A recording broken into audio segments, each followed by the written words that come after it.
ಮತ್ತಷ್ಟು ಬಿಗಡಾಯಿಸಿದ ಕೋಲಾರ ಟಿಕೆಟ್ ಕಗ್ಗಂಟು. ಎರಡು ಬಣ ಒಂದಾಗದೆ ಹೋದರೆ ಮೂರನೇ ಅಭ್ಯರ್ಥಿ ಗೆಲ್ಲಲ್ಲ. ಕಾಂಗ್ರೆಸ್ಗೆ ಎಚ್ಚರಿಕೆಯ ಸಂದೇಶ ರವಾನಿಸಿದ ಸಚಿವ ಕೆಎಚ್ ಮುನಿಯಪ್ಪ. ಮತ್ತಷ್ಟು ಬಿಗಡಾಯಿಸಿದ ಕೋಲಾರ ಕಾಂಗ್ರೆಸ್ ಟಿಕೆಟ್ ಕಗ್ಗಂಟು. ಎರಡು ಬಣ ಒಂದಾಗದೆ ಹೋದರೆ ಮೂರನೇ ಅಭ್ಯರ್ಥಿ ಗೆಲ್ಲಲ್ಲ ಅಂತ ಹೇಳ್ತಾರೆ ಕೆಎಚ್ ಮುನಿಯಪ್ಪ. ಈ ಮೂಲಕ ಕಾಂಗ್ರೆಸ್ಗೆ ಎಚ್ಚರಿಕೆಯ ಸಂದೇಶವನ್ನು ರವಾನಿಸ್ತಾ ಇದ್ದಾರೆ. ನಾನು ನನ್ನ ಪರವಾದ ಅಭ್ಯರ್ಥಿ ಹೆಸರು ಮಾತ್ರ ಹೇಳಿದ್ದೇನೆ, ಮೂರನೇ ಅಭ್ಯರ್ಥಿಯ ಹೆಸರು ನಾನು ಹೇಳಿಲ್ಲ. ರಮೇಶ್ ಕುಮಾರ್ ಹಾಗೂ ನನ್ನನ್ನು ಒಂದು ಮಾಡಿ ಚುನಾವಣೆ ನಡೆಸಿ, ಮೂರನೇ ಅಭ್ಯರ್ಥಿ ಬಗ್ಗೆ ನಾನು ಪ್ರಸ್ತಾಪ ಮಾಡಿಲ್ಲ. ಚಿಕ್ಕಪೆದ್ದಣ್ಣಗೆ ಟಿಕೆಟ್ ಕೊಡಿ, ಗೆಲ್ಲಿಸ್ಕೊಂಡು ಬರ್ತೀನಿ ಅಂತ ಕೇಳಿದ್ದೆ. ರಮೇಶ್ ಕುಮಾರ್ ಕೂರಿಸ್ಕೊಂಡು ಸಿಎಂ ಮಾತಾಡಲಿ. ರಮೇಶ್ ಕುಮಾರ್ ಮನೆಯ ಹತ್ತಿರ ಹೋಗಿದ್ದೆ, ಅವ್ರು ಸಿಗಲಿಲ್ಲ. ಕಾಂಗ್ರೆಸ್ ಉಳಿಸಲು ನಾನೇ ರಮೇಶ್ ಕುಮಾರ್ ನಿವಾಸಕ್ಕೆ ಹೋಗಿದ್ದೆ.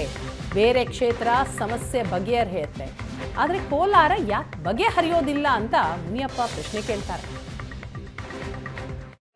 ಬಂದ್ರೆ ಇಬ್ರು ಕೆಲಸ ಮಾಡಲ್ಲ ಅನ್ನೋದನ್ನ ಹೇಳ್ತಾ ಇದ್ರು, ಅಥವಾ ಗೆಲ್ಲಕ್ಕಾಗಲ್ಲ ಮೂರನೇ ಅಭ್ಯರ್ಥಿ ಅಂತ ಹೇಳ್ತಾ ಇದ್ರು. ಈಗ ಅಭಿಪ್ರಾಯ ಹೇಳಿದ್ರ ನೀವೀಗ? ನಾನು ಇನ್ನೂ ಮೂರನೇ ಅಭ್ಯರ್ಥಿ ಗಂಟ ಹೋಗೇ ಇಲ್ಲ, ನಾನು ಇಲ್ಲೇ ಇದ್ದೀನಿ.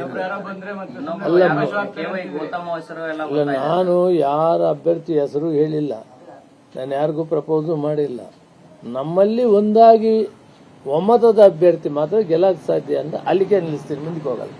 ಈಗ ಅವರು ಬೇಡ ಇವರು ಬೇಡ, ಮೂರನೇರಿಗೆ ಕೊಟ್ರೆ ಇಬ್ರು ಕೆಲಸ ಮಾಡಲ್ಲ ಅಂತ ಹೇಳಿದಿರಾ. ಹಾಗಾದ್ರೆ ನೀವು ಅಲ್ಲ, ಕೆಲಸ ಮಾಡಲ್ಲ ಅನ್ನೋ ಮಾತು ನಾನು ಹೇಳಿಲ್ಲ, ನೀವು ಸೃಷ್ಟಿ ಮಾಡಬೇಡ್ರಿಪ್ಪ.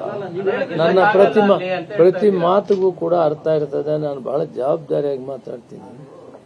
ಇಬ್ರು ಕೆಲಸ ಮಾಡುವಂತ ವ್ಯಕ್ತಿನ ಕೊಡ್ರಿ, ಗೆಲ್ಸ್ಕೊಂಬರೋಣ.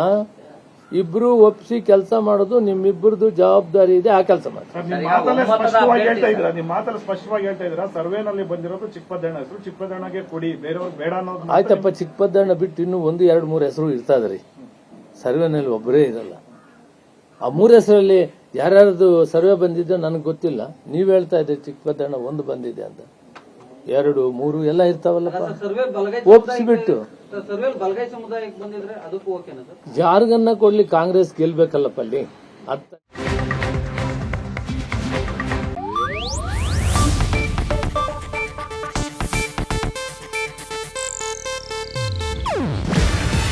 ಇದು ಏಷ್ಯಾನೆಟ್ ನ್ಯೂಸ್ ನೆಟ್ವರ್ಕ್ ಪ್ರಸ್ತುತಿ.